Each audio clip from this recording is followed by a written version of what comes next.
Thank you and welcome to the show this morning.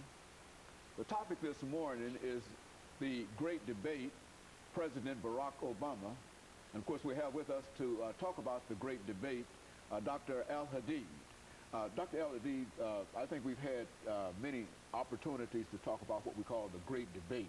Yes, and I think that in a real sense, our audience should be aware that you really created this whole series, this idea of having what, a great debate. I think you've presented many great debates in terms of what you've been doing. And this is another of those great debate series that you'd like to present to us today. And this is about President Barack Obama.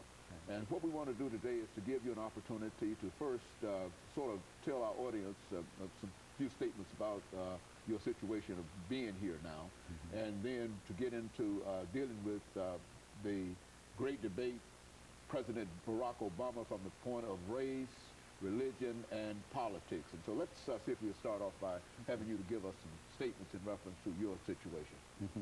Well, as you know, Dr. Haney, I was at Tennessee State University for a number of years, and my last time there, I was the chair of the Africana Studies Department.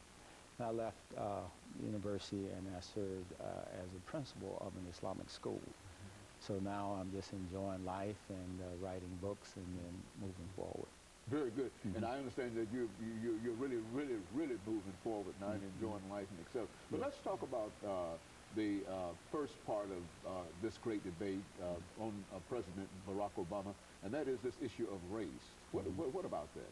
Well, let's start with Du Bois' statement in Souls of Black Folks, where he indicated that the problem of the 20th century would be the color line, where he was talking about the whole question of race.